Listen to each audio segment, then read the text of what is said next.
Ang Ophir ay isang desentralisadong endowment cryptocurrency na nilikha upang palakasin at magbigay edukasyon sa mga grassroots na simbahan upang sila ay magkaroon ng kakayahan na gamitin ang teknolohiyang blockchain upang maglingkod sa kanilang mga kongregasyon at komunidad. Sa pagiging isang holder ng Ophir, magagamit mo ang iyong kakayahan na suportahan ang mga simbahan na nangangailangan habang nagkakaroon ka ng access sa iba't ibang mga benepisyo at naranasan ng kasaganaan at kalayaan sa pinansyal na maaari lamang ibigay ng decentralized finance. Ano ang pinagkaiba ng Ophir sa 30,000 o higit pang mga cryptocurrency sa sirkulasyon? Una, ito ay tunay na desentralisado. Hindi tulad ng mga pera sa tradisyonal na sentralisadong sistema ng pananalapi.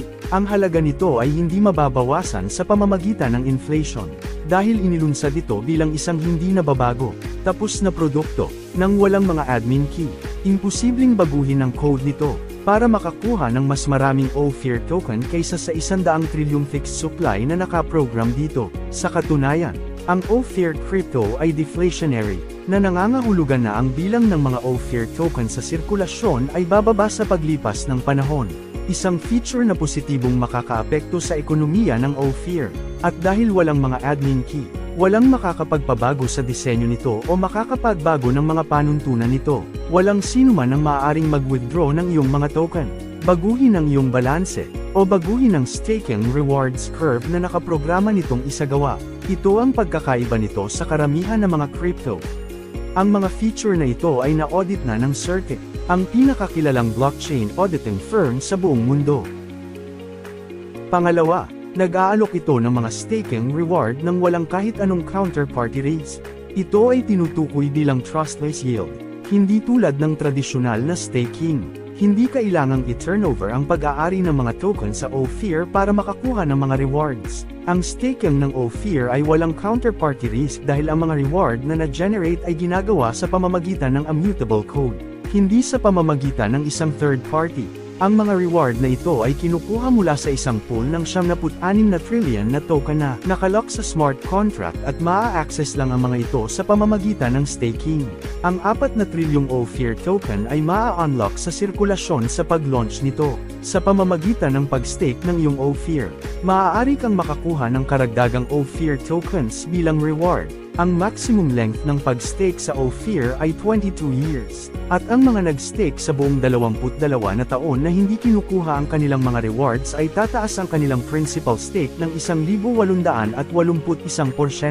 Ang curve ng mga reward ay nagsisimula sa base rate na 5% sa unang taon, at umabot hanggang 236% sa huling taon. Pangatlo, ito ay ang unang smart contract na may endowment feature sa blockchain. Ibig sabihin nito, hindi gaya ng ibang crypto staking, pinapayagan ng Ophir ang mga stakeholder na kunin ang kanilang mga rewards anumang oras habang nananatili ang kanilang mga token na nakastake. Ang mga pag-withdraw na ito ay walang anumang penalty, ngunit magiging dahilan ito ng pag-reset ng rewards curve sa base rate na 5%. Pang-apat, magkakaroon ng access ang mga may hawak at staker ng Ophir sa iba't ibang mga resources, perks, at mga discounts mula sa mga entity sa ating mga komunidad. Magkakaroon ng access ang mga staker sa makabagong edukasyon, libreng internet, at paggamit ng device sa mga partner tech hub, at kakayahang makipagpalitan ng mga produkto at serbisyo sa mga partner na merchant. Ang Ophir ay isa rin sa maraming iba pang proyekto ng crypto na idinisenyo ng US blockchain development firm na Infinite.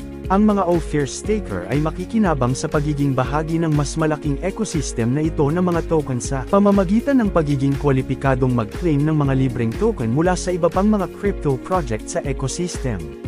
Ang huli at pinakamahalaga, ang mga token ng Ophir ay ipamimigay bilang libreng regalo sa libu-libong simbahan.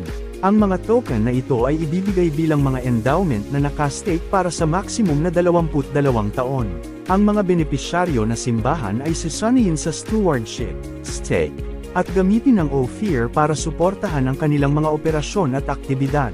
Ito ay magbibigay daan din sa kanila na magpadala at tumanggap ng mga token ng Ophir bilang mga ikapo, donasyon, at mga handog sa anumang sulok ng mundo. Gusto mo bang maging parte ng isang inisyatiba na magpapala sa libu-libong mga grassroots na simbahan at mas secure at makontrol ang iyong economic future?